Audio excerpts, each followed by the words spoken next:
घोषणा करता हूं। सबसे पहले आप सबको शुभ प्रभात। हम लोग इतिहास के आधुनिक भारत और आधुनिक भारत के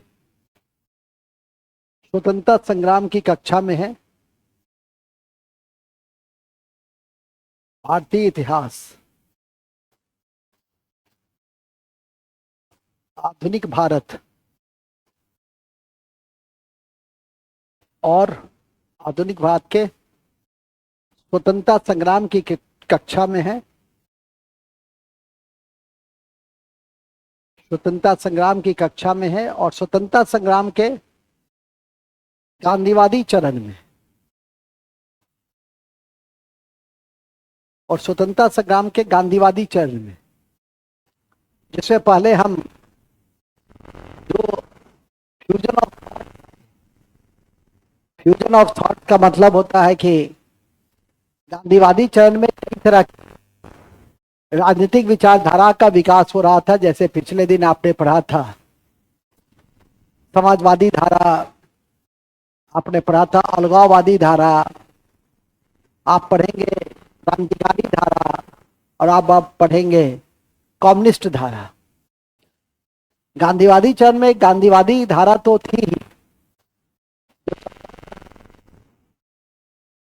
जो सत्याग्रह के सिद्धांतों पर आधारित थी, वो तो थी ही, लेकिन साथ में कुछ धाराएं ऐसी थी जिसने राष्ट्रीय आंदोलन को आगे बढ़ाने में मदद की। कुछ ने अवरोध भी उत्पन्न किया। अवरोध उत्पन्न करने में अलगाववादी धारा का महत्वपूर्ण योगदान है, विशेषकर जो मुस्लिम लीग के द्वारा कृत्य किए गए। और कुछ अलगाववादी विचारकों ने पाकिस्तान की अवधारणा दी। हालांकि जो अलगाववादी विचारक कालांतर में हुए पहले राष्ट्रवादी ही थे, नाम था इकबाल। रहमत अली ने पाकिस्तान शब्द दे दिया, इकबाल साहब ने पाकिस्तान की अवधारणा दे दी कि एक पृथक धर्म के आधार पर राष्ट्र होना चाहिए। और इसी कड़ी में फिर मुस्लिम लीग की जो अधिवेशन है 1940, लाहौर का अधिवेशन, वो एक लाहौर का अधिवेशन कांग्रेस का है जिसने पूर्ण स्वराज्य की संकल्पना को पारित किया, और एक लाहौर का अधिवेशन मुस्लिम लीग का है जिसमें दो राष्ट्रवाद के सिद्धांत को मान्यता दी गई और पाकिस्तान के प्रस्ताव को पारित किया गया। तो यह अलगाववादी धारा ने राष्ट्रीय आंदोलन में अवरोध का काम किया, लेकिन कई राजनीतिक विचारधारा ऐसी थी जिसने राष्ट्रीय आंदोलन को गुणवत्तापूर्ण बनाने में मदद की। विशेषकर समाजवादी धारा ने पहली बार किसानों के लिए, मजदूरों के लिए जो विकास की हाशिए पे थे, उनके ऊपर एक समग्र रणनीति बनाने का प्रस्ताव पारित हुआ।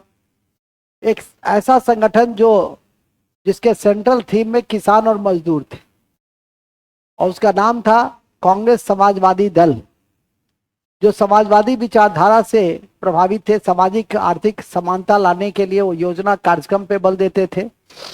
वहीं दूसरी तरफ एक साम्यवादी धारा भी थी, वो भी सामाजिक आर्थिक समानता पे ही बल देता है, लेकिन उसकी जो रणनीति होती थी वो भारतीय संस्कृति के विपरीत थी।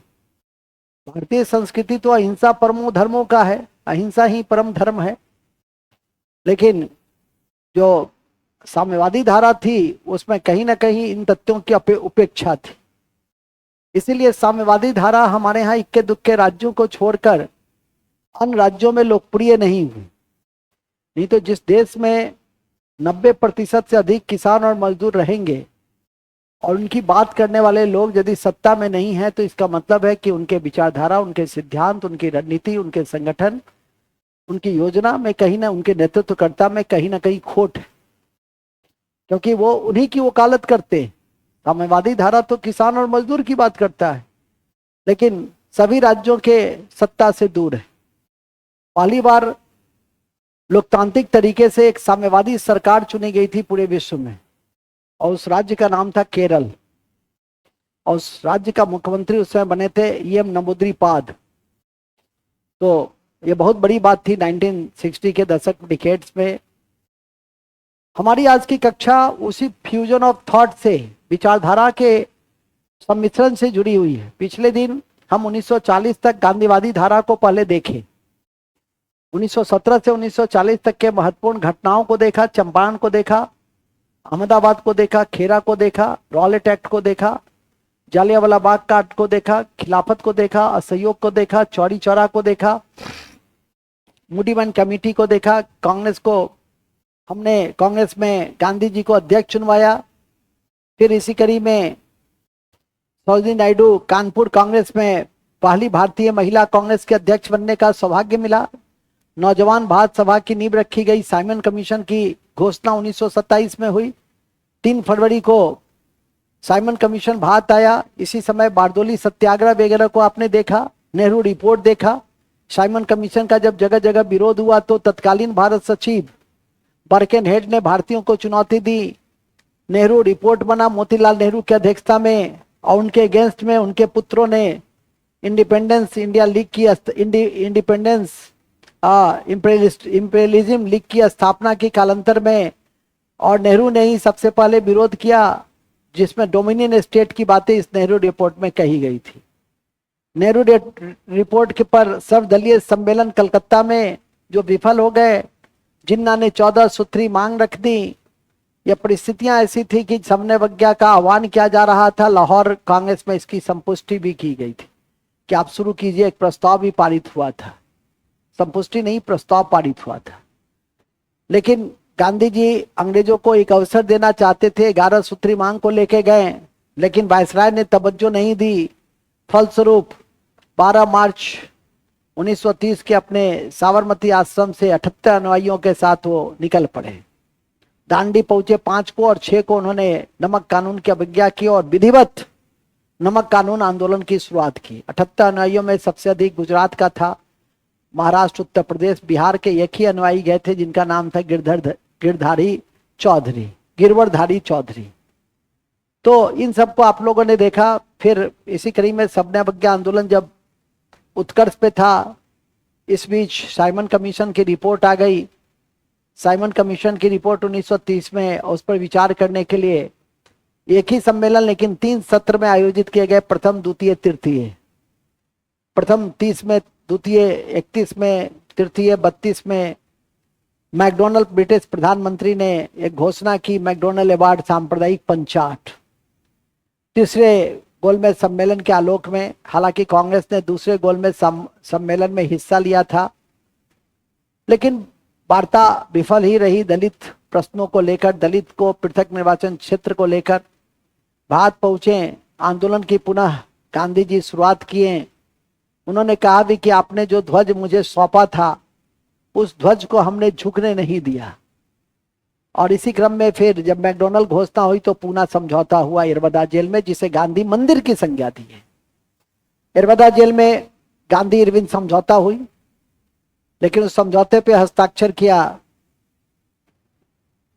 भीमराव अंबेडकर ने और मदन मोहन मालवीय ने। ये सब महत्वपूर्ण तथ्यों में से रहे। हालांकि 1930 से 1932 के बीच कांग्रेस का एक ऐतिहासिक आयोजन किया गया कराची में, जहां गांधी जी ने कहा भी कि गांधी मर सकता है, गांधीवाद नहीं। वहीं पर सबने अवज्ञा की संपुष्टि भी हुई थी। हालांकि यह अधिवेशन कई कारणों से याद रखते हैं, विशेषकर मूल अधिकार और आर्थिक कार्यक्रम के कारण। पहली बार कांग्रेस में मूल अधिकार की बातें की गई, आर्थिक अधिकार की बातें, आर्थिक कार्यक्रम की बातें की गई। सरदार पटेल की अध्यक्षता में यह कांग्रेस का अधिवेशन अत्यंत सफल रहा। हालांकि गांधी का यहाँ पहली बार विरोध हुआ। विरोध का कारण था कि 23 मार्च 1931 को भगत सिंह, सुखदेव और राजगुरु की फांसी को रुकवा न सके थे, जबकि 5 मार्च 1931 को जब गांधी इरविन समझौता हो रहा था, तो गांधी समझौता के उस बिंदु पे थे जहां गांधी जो भी बातें रखते, तो मानना न मानना तो सरकार के ऊपर था, लेकिन उस पर सरकार एक बार रुक कर विचार जरूर करती, क्योंकि सरकार बिल्कुल फ्लेक्सिबल भूमिका में थी और गांधी जी रिजिड भूमिका में थे। क्योंकि सरकार का दृष्टिकोण ही था कि गांधी के साथ किसी भी हाल में समझौता करना है और दूसरे गोलमेज सम्मेलन में इन्हें ले जाना है। गांधी जी गए भी, सभी गांधी जी के सभी डिमांड्स को स्वीकार भी कर लिया गया। तो ये सब सारी बातें आप लोगों ने पिछले दिन की कक्षा में पढ़ी। इसी कड़ी में तीनों गोलमेज सम्मेलन की रिपोर्ट आई 1935 भारत सरकार अधिनियम। उस रिपोर्ट में प्रांतीय चुनाव, प्रांतीय स्वायत्तता थी, प्रांतीय चुनाव हुए और प्रांतीय चुनाव की कड़ी में कांग्रेस को 5 प्रांतों में बहुमत मिली, 3 में सबसे बड़े दल के रूप में उभरे। और इस तरह से आपने देखा कि 2 प्रांतों को छोड़कर गैर कांग्रेसी जो प्रांत थे वो थे बंगाल और दूसरा था पंजाब। बंगाल में फजलुल हक साहब ने और पंजाब में यूनियनिस्ट पार्टी ने क्या किया, सत्ता संभाली। 9 राज्यों में अंततः कांग्रेस की सरकार बनी। 1936 में किसान सम्मेलन, अखिल भारतीय किसान सम्मेलन भी हुआ। अखिल भारतीय किसान सभा का आयोजन सहजानंद सरस्वती के द्वारा किया गया। एनजी रंगा ने भी महत्वपूर्ण भूमिका निभाई। ये वही एनजी रंगा थे जिनके प्रयासों से निद्रिबेलू आंध्र प्रदेश में किसान पाठशाला, किसान स्कूल खोला गया पहली बार। ये वही एनजी रंगा थे जो गांधी के चंपारण सत्याग्रह का विरोध किया था। इसी समय 1938 का घटना काफी इंपॉर्टेंट है। हरियर कांग्रेस का अधिवेशन जिसके अध्यक्ष सुभाष चंद्र बोस चुने गए। 1939 में त्रिपुरी संकट हुआ, कांग्रेस के अध्यक्ष सुभाष चंद्र बोस ही चुने गए, लेकिन गांधी के उम्मीदवार सीतारमैया चुनाव हार गए।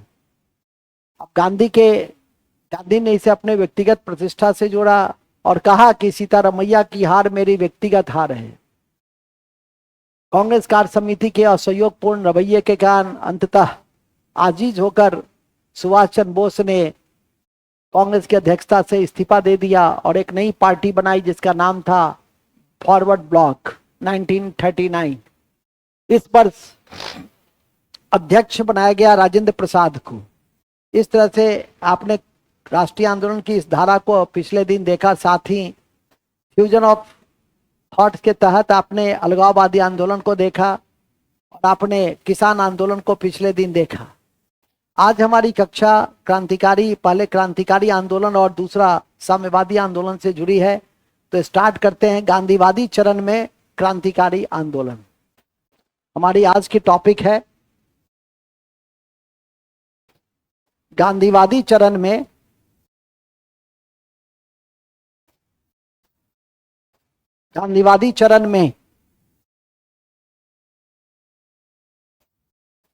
क्रांतिकारी आंदोलन।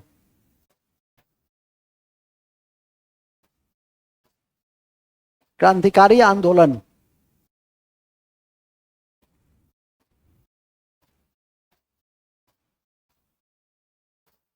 ठीक है। गांधीवादी चरण में क्रांतिकारी आंदोलन।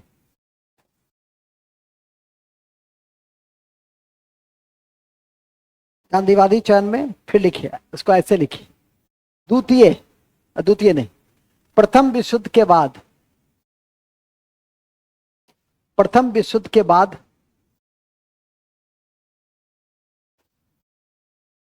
प्रथम विश्व युद्ध के बाद एवं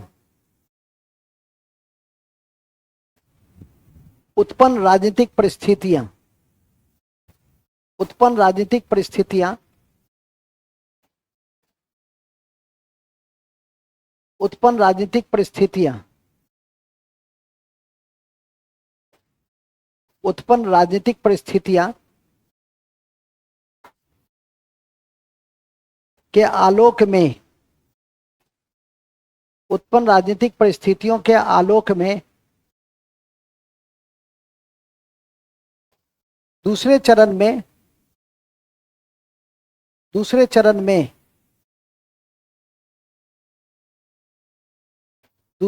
में गांधीवादी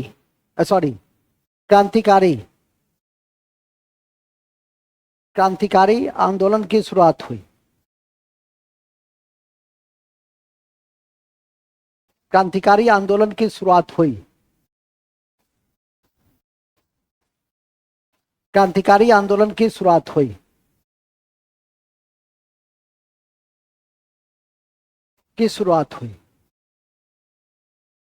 ठीक है। इस चरण में कानपुर में अक्टूबर 1924 में, कानपुर में अक्टूबर 1924 में हिंदुस्तान रिपब्लिकन एसोसिएशन HRA बताए भी थे, हिंदुस्तान प्रजातंत्र बातें की, हिंदुस्तान रिपब्लिकन एसोसिएशन HRA की नींव पड़ी, HRA की नींव पड़ी, HRA की नींव पड़ी, जिसके संस्थापक सचिंद्रनाथ सन्याल, जिसके संस्थापक सचिंद्रनाथ सन्याल, राम प्रसाद बिस्मिल,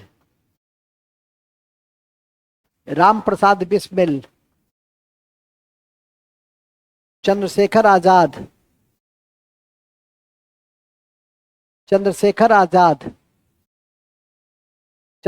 आजाद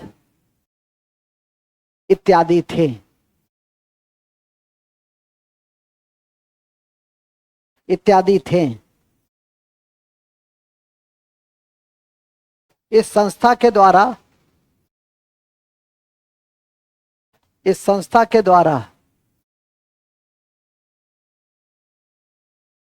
9 अगस्त 1925 को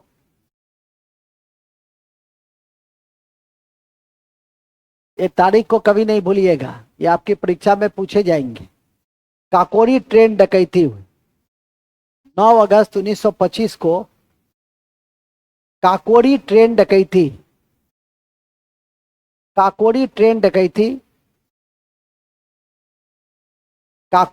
डकैती सहारनपुर और लखनऊ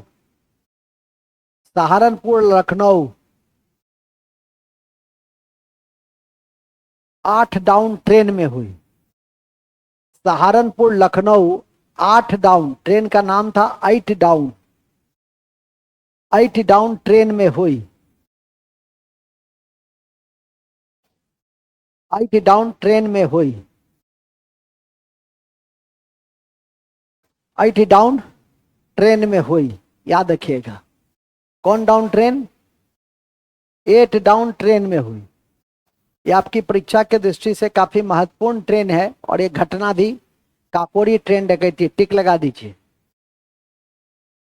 टिक लगा लीजिए पहले और तब लिखिए। इस कांड में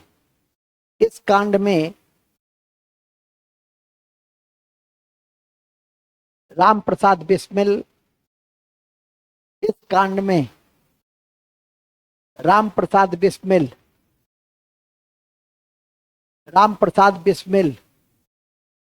अस्फाकुल्ला, राम प्रसाद बिस्मिल अस्फाकुल्ला, रोशन लाल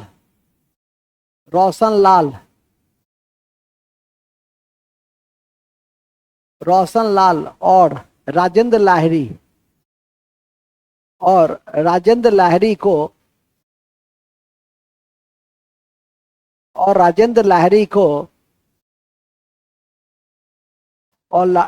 लाहिरी को फांसी दे दी गई। राम प्रसाद बिस्मिल, अस्फाकुल्ला, रोशन लाल और राजेंद्र लाहिरी को फांसी दे दी गई। याद रखिएगा किसे किसे फांसी दी गई। ये चारों नाम आपके टिप्स पे होने चाहिए। कौन से 4 नाम है? पहला, दूसरा, तीसरा, एक बार फिर से बोलिए। और इसमें एक प्रमुख क्रांतिकारी भाग गए थे। हाँ जी, उनका नाम था चंद्रशेखर आजाद। तो लिखेंगे इस क्रम में प्रसिद्ध क्रांतिकारी चंद्रशेखर आजाद वहां से भाग निकले। चंद्रशेखर आजाद वहां से भाग निकले, वहां से भाग निकले। ठीक है, चंद्रशेखर आजाद बचपन में ही पढ़े होंगे स्कूल के दिनों में भी कि चंद्रशेखर आजाद ने बचपन में ही, मतलब जब क्रांतिकारी बने तो प्रण लिया था कि कुछ भी हो जाए पुलिस की गोली का शिकार नहीं होंगे, और वही हुआ भी। और एकमात्र ऐसे एचआरए के सदस्य थे जो पुलिस के गिरफ्त में कभी नहीं आए। और इलाहाबाद के अल्फ्रेड पार्क में, जो अब चंद्रशेखर पार्क हो गया है, अल्फ्रेड पार्क में जब पुलिस से घिर गए तो उन्होंने जो कहा था कि पुलिस की गोली में इतनी ताकत नहीं है कि चंद्रशेखर आजाद को पकड़ सके या मार सके, उन्होंने स्वयं ही गोली मार ली, लेकिन पुलिस के गिरफ्त में नहीं है। अभी सब डायलॉग कॉपी में थोड़ी लिखा जाता है, ये सब बातें सुनी जाती है। कभी पूछ दे कि एचआरए का कौन सा सदस्य कभी भी पुलिस के गिरफ्त में नहीं आया, तो चंद्रशेखर आजाद। कि इतनी कहानी सुनाने का क्या औचित्य है? जब इतनी बातें भी आप याद न रख सकिए तो इसका कोई औचित्य नहीं बनता है। ठीक है कि नहीं? मूल बिंदु पे आ जाइए। चंद्रशेखर आजाद को भूलिएगा नहीं कि इस काकोरी ट्रेन डकैती के कड़ी में एक प्रसिद्ध क्रांतिकारी यहां से भाग निकले जो एचआरए के फाउंडर मेंबर में से एक थे। उनका नाम था चंद्रशेखर आजाद। तो इसको याद रखिएगा, फिर लिखिए, भूलेंगे नहीं, भूलेंगे नहीं। चंद्रशेखर आजाद 1931 में, चंद्रशेखर आजाद 1931 में 1931 में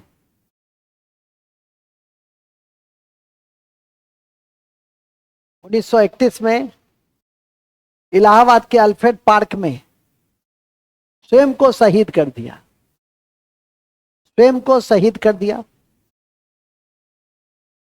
स्वयं को शहीद कर दिया। पुलिस की गोली से शहीद नहीं हुए, स्वयं शहीद हो गए।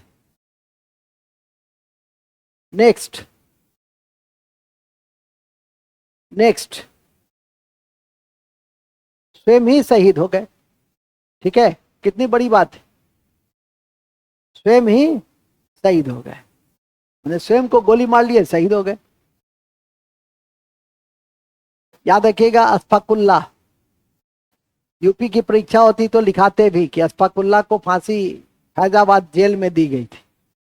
यूपी पीसीएस की परीक्षा में क्वेश्चन कई बार पूछा हुआ है कि किस जेल में अशफाकुल्लाह, जो पहले रिकॉर्डधारी ने सरकार के रिकॉर्ड में पहले मुसलमान थे जो क्रांतिकारी आंदोलन में शहीद हुए थे, और उन्हें जिस जेल में रखा गया था उस जेल का नाम था फैजाबाद का सेंट्रल जेल। और उसी में एक थे राम प्रसाद बिस्मिल। वो क्वेश्चन भी यूपी पूछता है कि उनको फांसी देने के पहले जब 2 दिन पहले दूध दी गई तो उन्होंने कहा कि अपने दूध वापस ले जाओ, मैं अब भात माता का ही दूध पीऊंगा। इस तरह के जज्बाती लोग हुआ करते थे। तो उन्हें पता था कि 2 दिनों के बाद हम फांसी पे चढ़ जाएंगे, लेकिन सिकन तक नहीं था, नहीं, मौत का कहीं कोई भय नहीं था और नहीं अपने कृत्य का कहीं कोई पश्चाताप। उन्हें ऐसा लगा कि मैंने अपनी मातृभूमि की सेवा की, सरकार को मैंने डराया, यही मेरे मातृभूमि की सेवा है। जो सरकार हम लोग को डराती थी उस सरकार को हमने डराया। इस तरह के जज्बात को लेकर क्रांतिकारी काम किया करते थे। ठीक है कि नहीं? अभी एक व्यक्ति ने कहा, मेरा शिष्य है, अभी बेगूसराय में उसकी पोस्टिंग हुई है डीपीआरओ में, अतहर। वो किसी दूसरे के लिए कहा, हालांकि वो कॉलेज के दिनों में हमसे सीनियर था लेकिन मेरा शिष्य था वो, क्योंकि कमीशन में हम 8 साल में ही शंकराचार्य हो गए थे, तो बहुत जल्दी हम शंकराचार्य हो गए, तो स्वाभाविक है कि जो सीनियर भी था वो भी मेरा शिष्य हो गया। तो उसके विषय में कहा कि ऐसे ऐसे वो गिरफ्तार हो गया। क्यों गिरफ्तार हो गया? तो यही, इधर का माल उधर करने में ऑफिसर रहिएगा, दलाली कीजिएगा तो यही हाल होगा। बराबर कहते भी है कि पद के अनुसार अपने आप को क्या करना चाहिए, सजना संवारना चाहिए। जिस पद पर आप हैं उसके अकॉर्डिंग टू उस आचरण को अपनाइए। सरकारी सेवा में है तो सरकारी सेवा की जो गरिमा है, विनम्रता है, ईमानदारी है, उन सब चीजों को उस स्तर पे ही नहीं कि कुर्सी पे बैठे हो और उससे घूस ले लिया। तुम्हारा काम तभी करूंगा जब तुम पैसे दोगे, पैसा देगा वो तुमको, ठीक है कि नहीं। तो वही मैं अभी बता भी रहा था, देखो वो लोग क्या समझेगा, इनकी जज्बात क्या है। पढ़ लिख कर जाता है, ठीक है। अभी एक 68वीं का था सूरज, किशनगंज में डीपीओ में ज्वाइन किया और 40 करोड़ के गमन में फंस गया। पूरी की पूरी टीम गिरफ्तार है। अभी 68वीं में 6 महीना भी पोस्टिंग का नहीं हुआ है, कमाने के पीछे इस कदर आतुर है, क्या होगा, ठीक है कि नहीं। भाषण देगा ऐसे लोग, ठीक है कि नहीं। मूल बिंदु पे आ जाइए। कहीं ना कहीं कमीशन ने उसके परख को ठीक ढंग से कर नहीं पाया कि किस तरह का बालक है।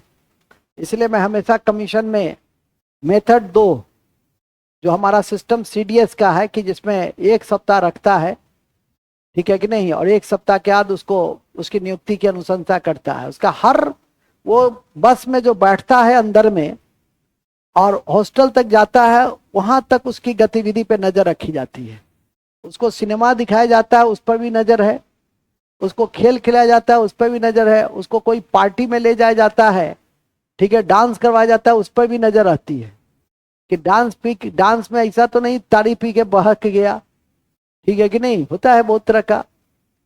तो हर गतिविधि पे नजर होती है और तब 7 दिन के बाद उसके परिणाम देते हैं, ठीक है कि नहीं। उस तरह की मेथड सिविल सेवा में भी देखते हैं। पूजा खेडकर है, जन्म के खड़ी नहीं हुई, अभी ट्रेनिंग में थी और नखरे ऐसे थे जैसे सीनियर मोस्ट आईएएस ऑफिसर का रहता है।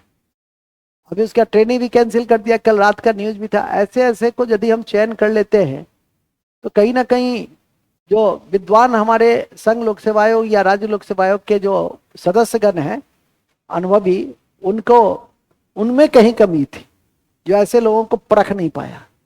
मूल बिंदु पे आ जाइए। मूल बिंदु यह है कि जैसा कि मैंने अभी आपको बताया, कभी पर्सनल बातचीत में बताएंगे, अभी हमने जो बताया उसको पहले ध्यान में रखिए, ठीक है कि नहीं। मैं हमेशा कहता भी हूं कि जब भी मैं इंटरव्यू लेता हूं तो मैं कहता हूं कि 2 अक्षर कम ज्ञान हो ठीक, लेकिन विद्यार्थी जो आए कमीशन के माध्यम से वो सचरित्र और सत्यनिष्ठा वाला होना चाहिए। 2 ज्ञान कम है क्या है, आजकल तो गूगल का जमाना है, गूगल को खोलेगा वो ज्ञान सीख लेगा, कौन सा फर्क पड़ेगा 2 ज्ञान 2 अक्षर कम है तो। लेकिन जो सत्यनिष्ठा जो वर्षों की साधना है वो इतनी जल्दी नहीं होती है कि गूगल खोलेगा सत्यनिष्ठा सीख जाएगा, ऐसा नहीं होगा।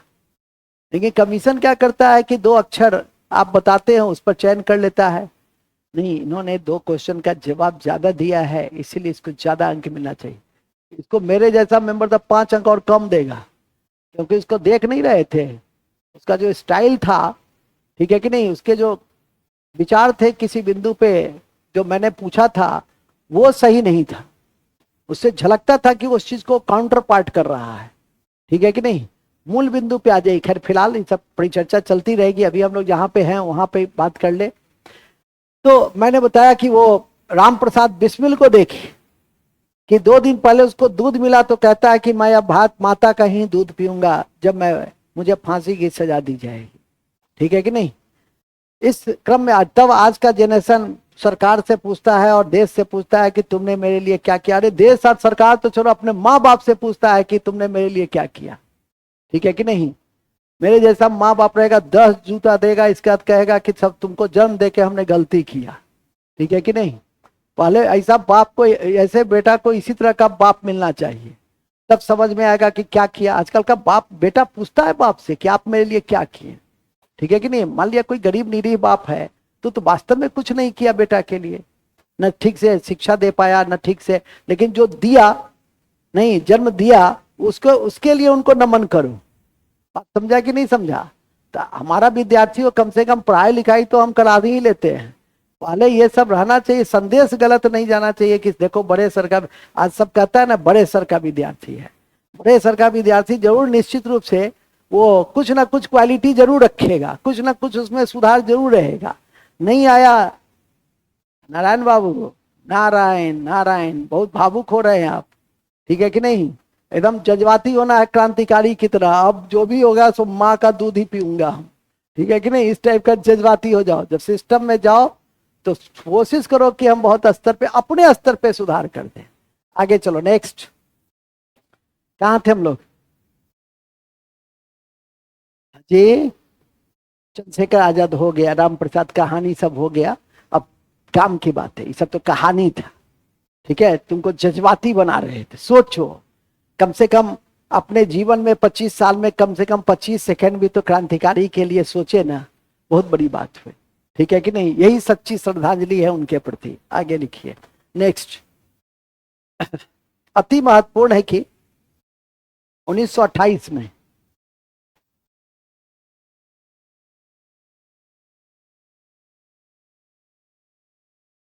1928 में चंद्रशेखर आजाद के नेतृत्व में, चंद्रशेखर आजाद के नेतृत्व में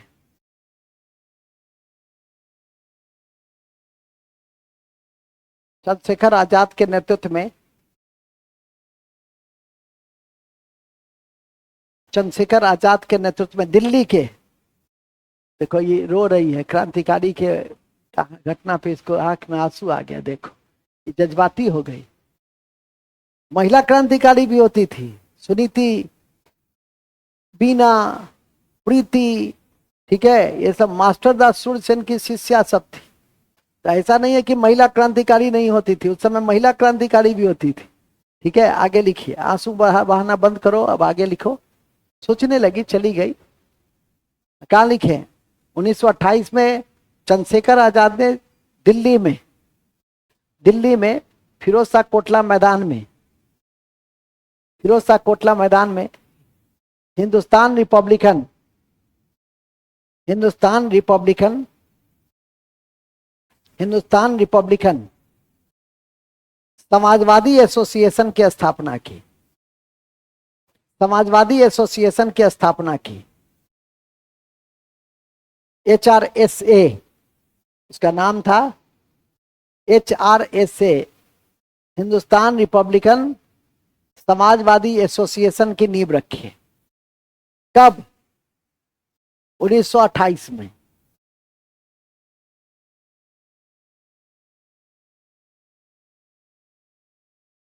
ठीक है, 1928 में, 1928 में, या याद रखिए 1928 में कौन सा संगठन? HRSA। कौन सा संगठन? कौन सा संगठन? HRSA। कौन सा संगठन? अब सुनो, इस संगठन ने एक बड़ा क्रांतिकारी उपलब्धि हासिल की, और उपलब्धि यह थी कि वो पढ़ चुके हैं कि 1928 में साइमन कमीशन का जब विरोध हो रहा था तो लाला लाजपत राय ने भी विरोध किया पंजाब में, और सैंडर्स की लाठी की पिटाई से उनकी मृत्यु हो गई। किनकी? लाला लाजपत राय की। और लाला लाजपत राय एक कॉलेज के भी संस्थापक थे, नेशनल कॉलेज लाहौर, उन्हीं का ये सब शिष्य सब था। भगत सिंह, सुखदेव, ये सब उन्हीं का शिष्य सब था। अंत में जब अपने गुरु के मृत्यु की खबर सुनी तो HRSA का ये शिष्य सब ये की रणनीति बनाने लगा कि जितना जल्दी हो सैंडर्स को टपका देना है, और वही हुआ भी कि कुछ ही महीने के अंदर सैंडर्स की हत्या HRA के सदस्यों ने कर दी। तो लिखिएगा, इस संगठन ने इस संगठन ने इस संगठन ने सैंडर्स की हत्या की, सैंडर्स की हत्या की। इनमें भगत सिंह, सुखदेव, राजगुरु,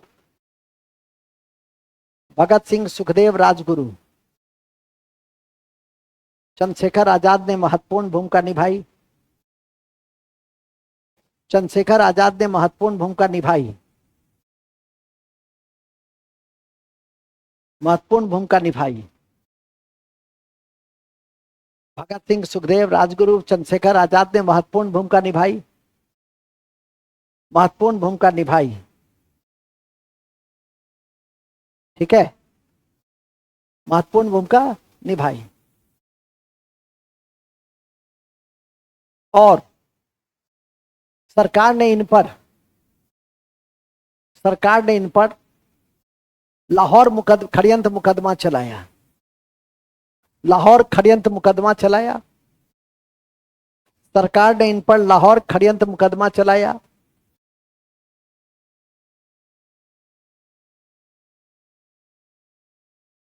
ठीक है, सरकार ने इन पर क्या चलाया? सरकार ने इन पर क्या चलाया? लाहौर षड्यंत्र मुकदमा चलाया। बहुत बढ़िया।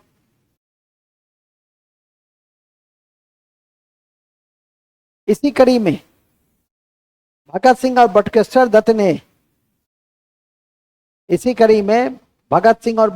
दत्त ने बटुकेश्वर दत्त ने 8 अप्रैल 1929 को 8 अप्रैल 1929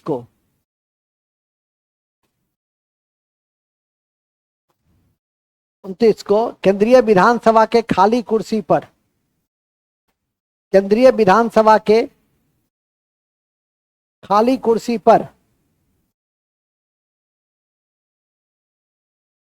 केंद्रीय विधानसभा के खाली कुर्सी पर बम फेंका।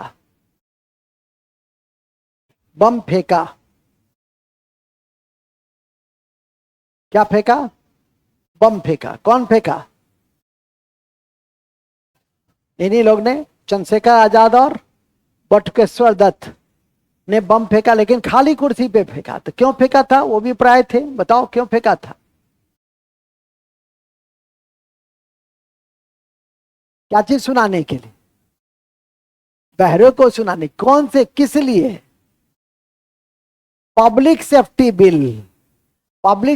बिल के विरोध में इन लोगों ने बम फेंका और उसका विरोध दर्ज किया। ये था महत्वपूर्ण बिंदु। और फिर कालांतर में इन लोग को फांसी दे दी गई, जो लिखे ही है कि 23 मार्च 1931 को लाहौर कंस्पिरेसी के कारण ही फांसी दे दी गई। और याद रखिए कि इनकलाब जिंदाबाद नारे के रूप में सबसे पहला प्रयोग किसने किया था? और ये भगत सिंह नहीं किया था। कॉपी के ऊपर में लिख लो, कॉपी के ऊपर में, इनकलाब जिंदाबाद पहली बार नारे के रूप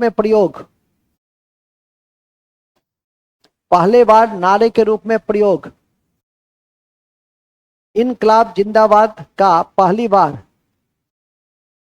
नारे के रूप में प्रयोग भगत सिंह ने किया।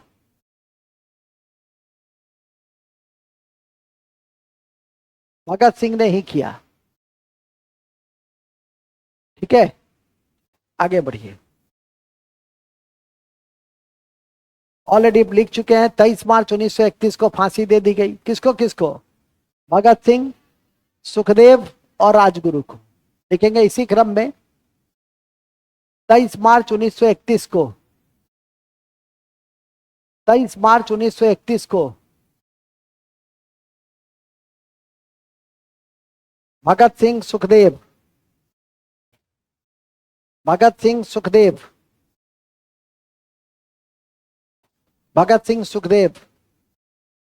और राजगुरु को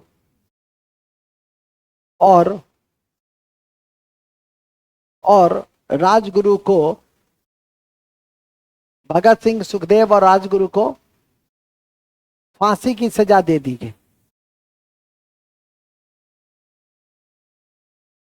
फांसी की सजा दे दी गई। क्या दे दी गई? बस। ये 1930 का दशक एक और क्रांतिकारी घटना के लिए याद रखा जाता है।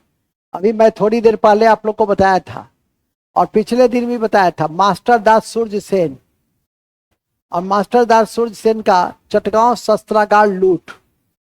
और उन्हीं की शिष्या थी ये पूनम, ये बीना, ठीक है, सुनीति, प्रीति, ये सब उसी मास्टर दा की शिष्या थी। फिलहाल तो उस मास्टर दा का के नेतृत्व में जो चटगांव शस्त्रागार की लूट है उसको पहले लिख लीजिए, लिखेंगे। अति महत्वपूर्ण है कि 1930 के दशक में मास्टर दास Surya Sen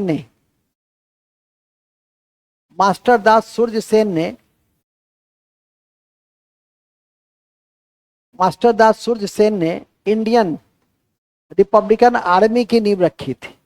IRA, Indian Republican army की नींव रखी थी। इंडियन रिपब्लिकन आर्मी की नींव रखी थी।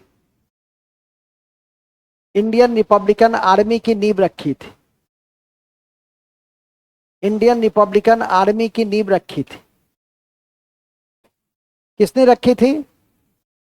किसने रखी थी? मास्टर दास सूर्य सेन ने रखी थी।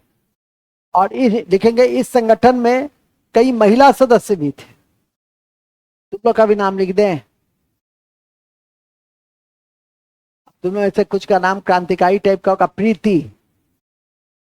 प्रीति, कल्पना। अब ऐसा नहीं कि परीक्षा में रहेगा प्रीति लता बाडेकर, तो सर तो सिर्फ प्रीति लिखाए थे, इसमें तो बाडेकर लिखा हुआ है, तो घबरा मत जाना। प्रीति कल्पना,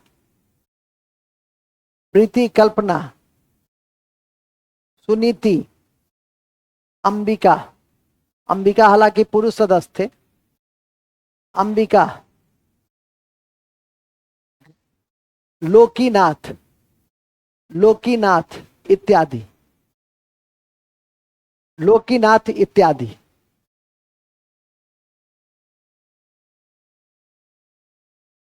नाम हम इसीलिए भी लिखा देते हैं कि देखते हो नहीं, आजकल परीक्षा में दे देता है, कोई नाम दे देगा क्रांतिकारी गतिविधियां, किसान नेता, लोकीनाथ किसान नेता।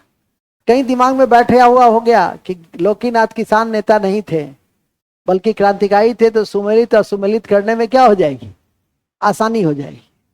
और इसी के लिए मैं हमेशा कहता हूं कि क्लास और किताब जरूर क्लास करते रहो, किताब पढ़ते रहो, तो उससे तुम्हारा वैल्यू एडिशन रहेगा। और जब वैल्यू एडिशन रहेगा तो आपको कोई भी आदमी, कोई भी संगठन आपको रोक नहीं सकता आगे बढ़ने से। लेकिन वो तो करना पड़ेगा। यहाँ तो कॉपी ही याद नहीं रहती है तो क्या होगा? पहले तो कॉपी को कमांड करो, 10 बार, 5 बार, 20 बार पढ़ के, जैसे भी हो। कॉपी कमांड, किताब 2-4 बार पढ़ लो, निश्चिंत। 2-4 हजार क्वेश्चन बना लो, निश्चिंत हो जाओ। ठीक है कि नहीं?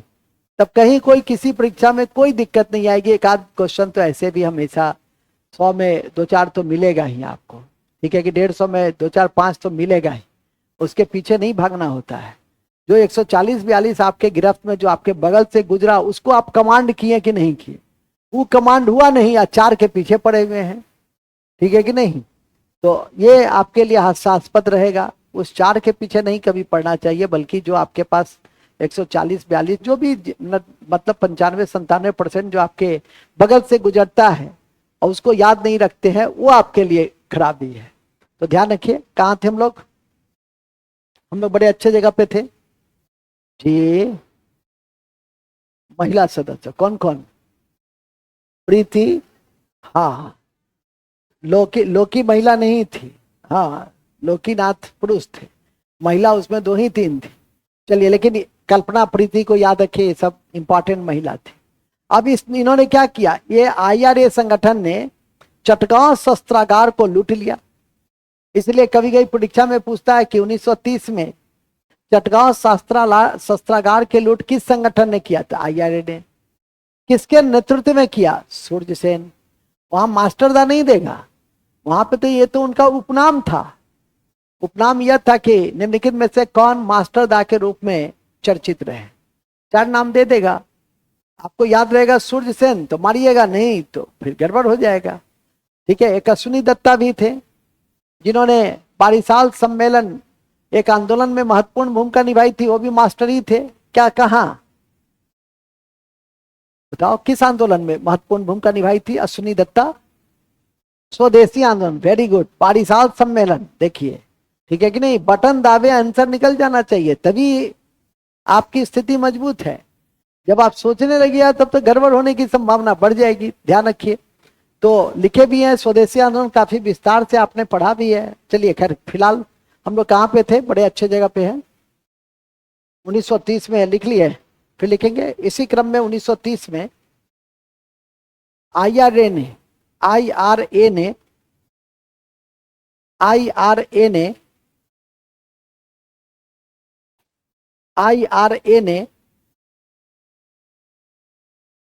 चटगांव शस्त्रागार की लूट की।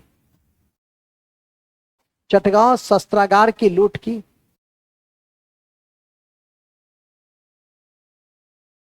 चटगांव शस्त्रागार की लूट की, समझ जाइए। यह लूट इसलिए भी महत्वपूर्ण है कि इसमें 80 सैनिक मारे गए थे और 10 से अधिक क्रांतिकारी मारे गए थे। आईआरए के 10 से अधिक क्रांतिकारी जब लूटने गए तो शस्त्रागार था, ब्रिटिश जखीरा शस्त्रों का, तो उसको घेरने के लिए भी तो 100-200 लोग होंगे, लेकिन वहीं पर अटैक कर दिया 10-20 क्रांतिकारियों ने मिलकर, और उसमें आधे से अधिक क्रांतिकारी शहीद हो गए। 80-90 करीब सैनिक, वहां जो भी डिप्यूट थे उसमें अधिकांश सैनिक जो लड़ाई लड़े, बुलेट प्रूफ जैकेट तो उस समय होता नहीं था, गोली लगी वो भी मारे गए। तो इतना भयंकर ये शस्त्रागार की लूट है, लेकिन शस्त्रागार को लूट लिया, ठीक है। अंत में सूरसेन भी पकड़े गए और फांसी की सजा उनको हुई। इस तरह से क्रांतिकारी आंदोलन का यह पक्ष आपके इतिहास में एक महत्वपूर्ण भूमिका अदा करता है, जिसे याद रखें। क्रांतिकारियों में एक नाम और भी मैं श्रद्धा के साथ लेना चाहूंगा, और वह है जतिन दास, जिन्होंने 63 दिन की आमरण अनशन की और राजनीतिक कैदियों के दुर्दशा को सुधारने के लिए, और अंत में वो भी शहीद हो गए। तो लिखेंगे इसी क्रम में राजनीतिक कैदियों के दुर्दशा को सुधारने के लिए, राजनीतिक कैदियों के दुर्दशा को सुधारने के लिए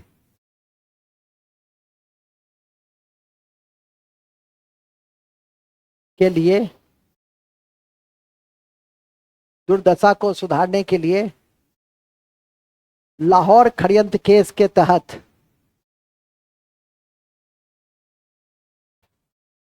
लाहौर षड्यंत्र केस के तहत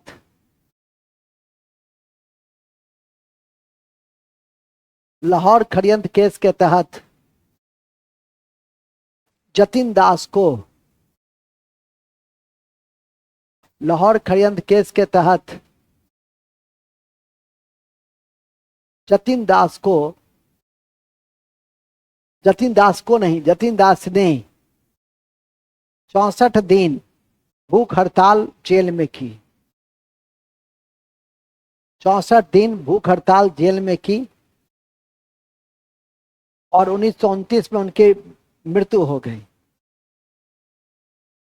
1929 में उनकी मृत्यु हो गई। 1929 में उनकी मृत्यु हो गई। किनकी? जतिन दास की। बस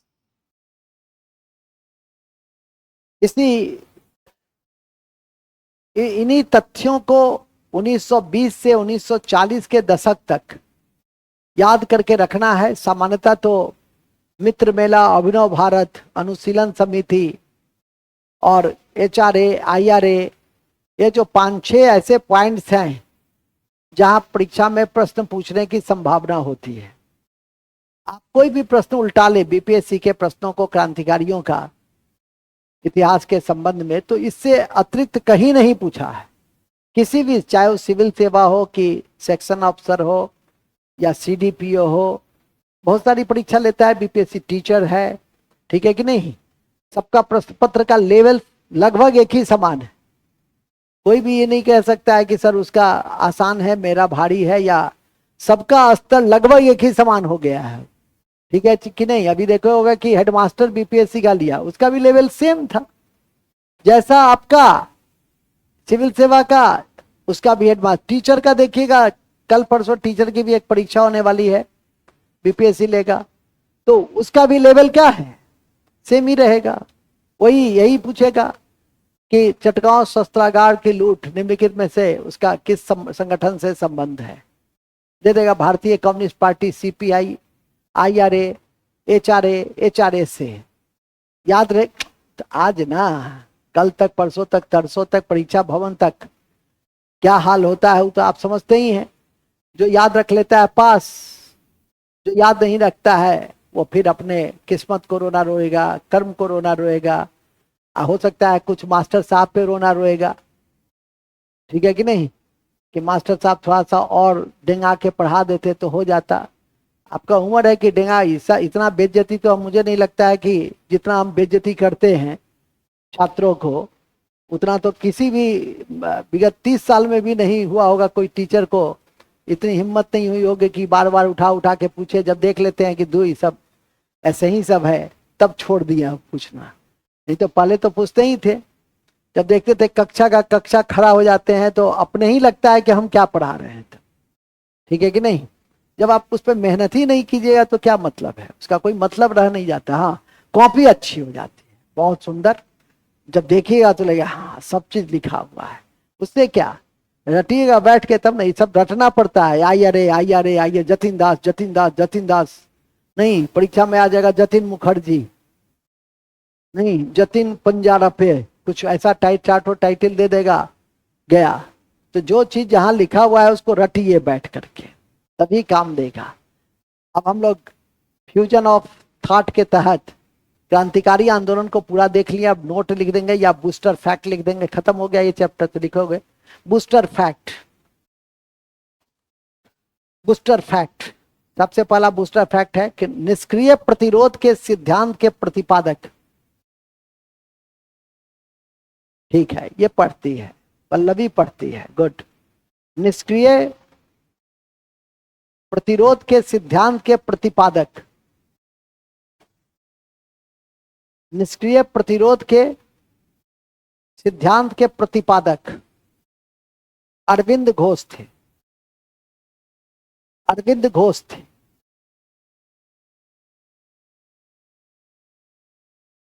अरविंद घोष थे, जिन्होंने एक किताब भी लिखा था। क्या नाम था उस किताब का?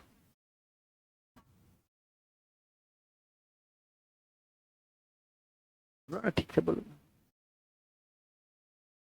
Arctic home theory, Vande Mataram, ठीक है कि नहीं, वंदे मातरम, पुस्तक का नाम लिख दो, वंदे मातरम। आगे आगे बोलिए ना, ये एकदम छुआ सा बोलिए तो मेरा कान, अब हम बुढ़ा हो गए। हाँ, लाइफ लाइफ डिवाइन, हाँ, और ओल्ड लैम्प भी था, ठीक है। वंदे मातरम, यहां पे हमको बताना है वंदे मातरम, क्योंकि हम क्रांतिकारी पढ़ रहे हैं ना। वंदे मातरम लिखा। नेक्स्ट, शांति घोष और सुनीति चौधरी ने 1931 में, शांति घोष और सुनीति चौधरी ने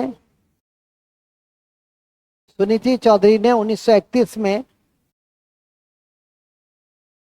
1931 में डीएम स्टीफेंसन की, डीएम स्टीफेंसन की,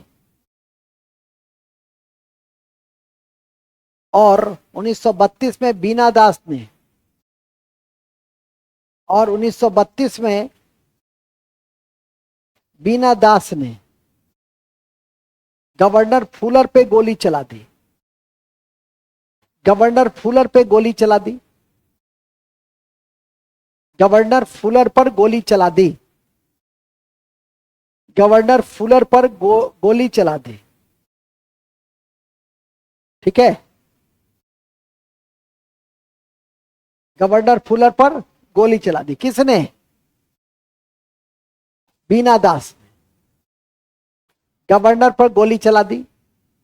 और जिलाधिकारी पे गोली कौन चलाई? जिलाधिकारी पे गोली कौन चलाया? जिलाधिकारी पे गोली कौन चलाया? चलिए नेक्स्ट, बीडी सावरकर ने, बीडी सावरकर ने, बीडी सावरकर ने मेजनी के जीवनी को पूरा किया था। 1906 में मेजनी के जीवनी को पूरा लिखा था। मेजनी के जीवनी को लिखा।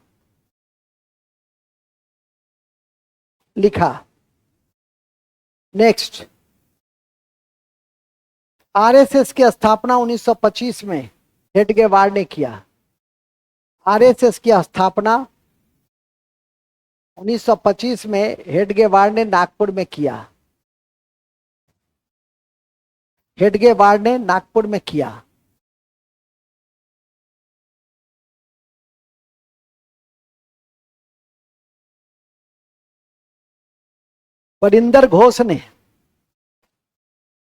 बरिंदर घोष क्रांतिकारी का संबंध अनुशीलन समिति से था।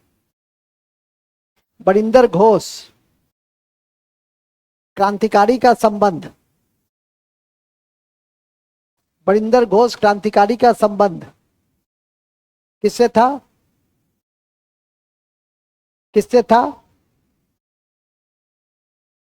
बरिंदर घोष क्रांतिकारी का संबंध अनुशीलन समिति से था। ठीक है।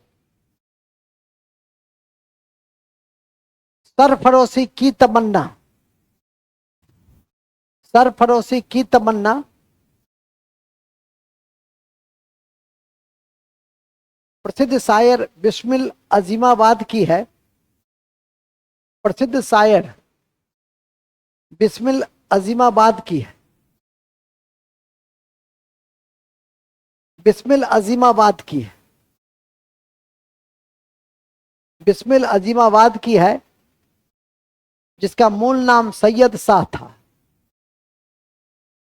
जिसका मूल नाम सैयद शाह था।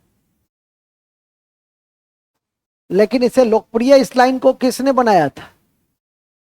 इसे लोकप्रिय बनाने का श्रेय राम प्रसाद बिस्मिल को जाता है। तो लिखेंगे इस पंक्ति को लोकप्रियता, इस पंक्ति को लोकप्रियता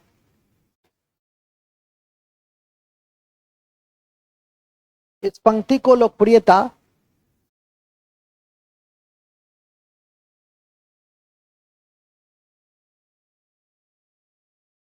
इस पंक्ति को लोकप्रियता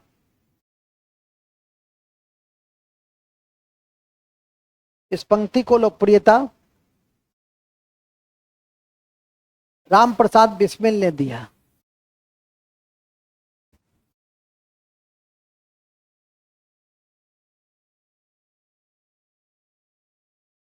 कल से आज तक में कोई परिवर्तन नहीं है।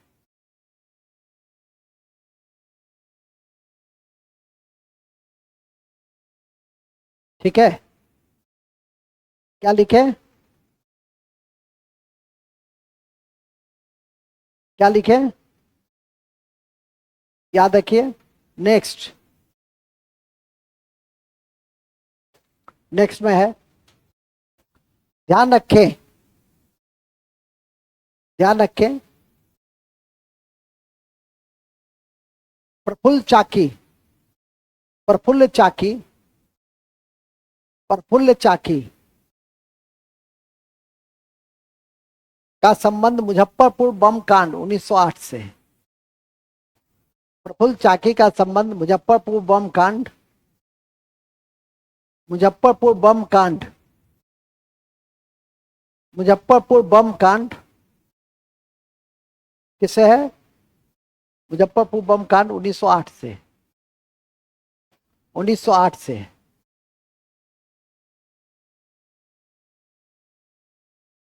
ठीक है। किससे है? नेक्स्ट, भगत सिंह स्मारक फिरोजपुर में। भगत सिंह स्मारक फिरोजपुर में। भगत सिंह स्मारक फिरोजपुर में।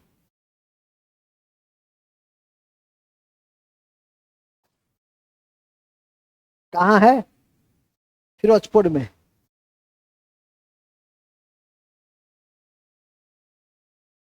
ठीक है। और आज के अंत में लिख देंगे, गोविंद बल्लभ पंत के नेतृत्व में गोविंद बल्लभ पंत के नेतृत्व में, गोविंद बल्लभ पंत के नेतृत्व में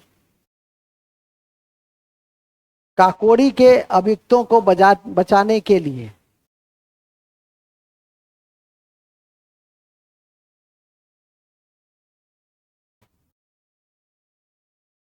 काकोरी के अभियुक्तों को बचाने के लिए काकोरी के अभियुक्तों को बचाने के लिए उन्हीं की अध्यक्षता में एक समिति बनाई गई थी। उन्हीं की अध्यक्षता में, किनके अध्यक्षता में? उन्हीं की अध्यक्षता में एक कमेटी बनाई गई थी। उन्हीं की अध्यक्षता में एक कमेटी बनाई गई थी। उन्हीं की अध्यक्षता में एक कमेटी बनाई गई थी। तो कौन बताएंगे कि लंदन में इंडियन होम रूल सोसाइटी की नींव किसने रखी थी? लंदन में पढ़ाए हुए हैं श्यामजी कृष्ण वर्मा। बहुत बढ़िया। देखिए आप लोग पिछला चीज भूल गए, प्रथम चरण में जो पढ़ाए थे वो सब भूल गए। एक आदमी बोले कि श्यामजी कृष्ण वर्मा ने होम रूल सोसाइटी की नींव कहाँ रखी थी? लंदन में। इसको किसी भी स्थिति में नहीं भूलना है। और यह वर्ष था 1905 जब इंडियन होम रूल सोसाइटी की नींव रखी गई थी। लंदन में इंडिया हाउस, उसको इंडिया हाउस भी कहते हैं, और इंडिया हाउस भी श्यामजी कृष्ण वर्मा ने ही बनाया था। तो ये बड़ा प्रमुख नाम है जो प्रथम चरण के संदर्भ में समय में आपने उसको देखा। गदर पार्टी को आपने पढ़ा, कामागाटा मारू प्रकरण को पढ़ा। गदर पार्टी की स्थापना कब हुई थी? 1913 में। कामागाटा मारू प्रकरण कब हुआ था? 1914 में। उसके नेता कौन थे? गुरदीप सिंह। उसके नेता कौन थे? गुरदीप सिंह। कामागाटा मारू क्या था? जलपोत था। कहां का जहाज था? जापान का, जापानी जलपोत था। और इस घटना, इस प्रकरण के बाद एक समिति बनी थी। उस समिति का क्या नाम था? शोर समिति। उस समिति का क्या नाम था? सब लिखा हुआ है कॉपी में, थोड़ा सा पढ़िए बाबू। चलिए नेक्स्ट, लास्ट। अति महत्वपूर्ण है कि रास बिहारी बोस ने रास बिहारी बोस ने 1942 में 1942 में बैंकॉक थाईलैंड की राजधानी बैंकॉक में इंडियन इंडिपेंडेंस लीग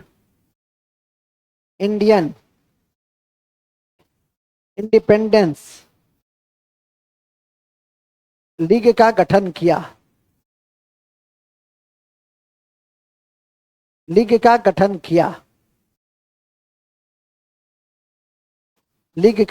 किया। क्या किया? लीग का गठन किया। किसने किया? और उसमें सुभाष चंद्र बोस को भी बुलाया गया था। कालांतर में उन्होंने इस संगठन का कमान फिर अपने हाथों में ले लिया।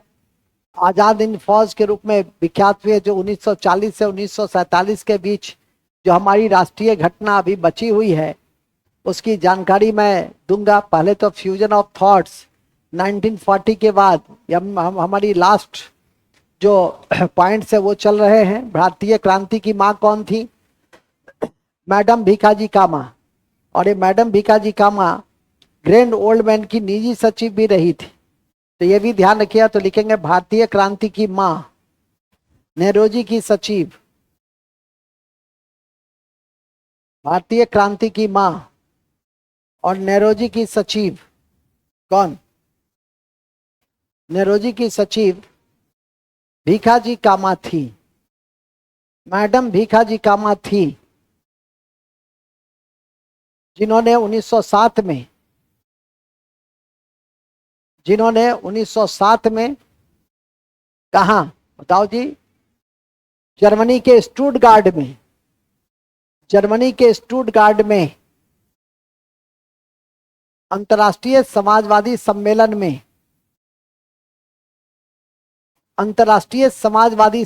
में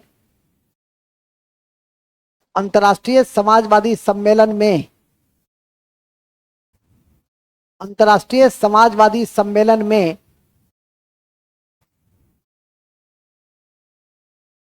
हिस्सा लेकर राष्ट्रीय तिरंगा फहराया। हिस्सा लेकर, हिस्सा लेकर, हिस्सा लेकर राष्ट्रीय तिरंगा फहराया। हिस्सा लेकर राष्ट्रीय तिरंगा फहराया। ठीक है, राष्ट्रीय तिरंगा फहराया, बस।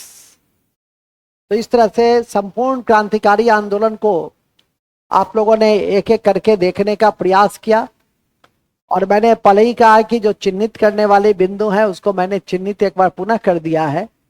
एक बार जाकर उसे रिवाइज करें, अच्छे से उसको याद रखने का 100% याद रखने का प्रयास करें। इन्हीं शब्दों के साथ बच्चे को ऑफ करो, फिर ऑन करना।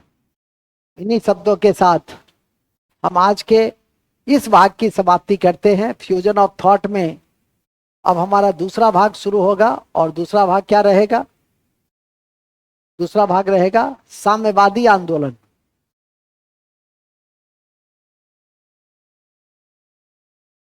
साम्यवादी आंदोलन, ठीक है।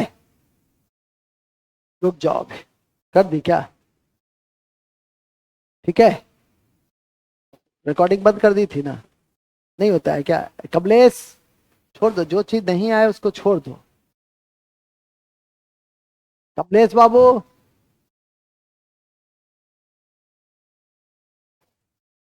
कमलेश जी,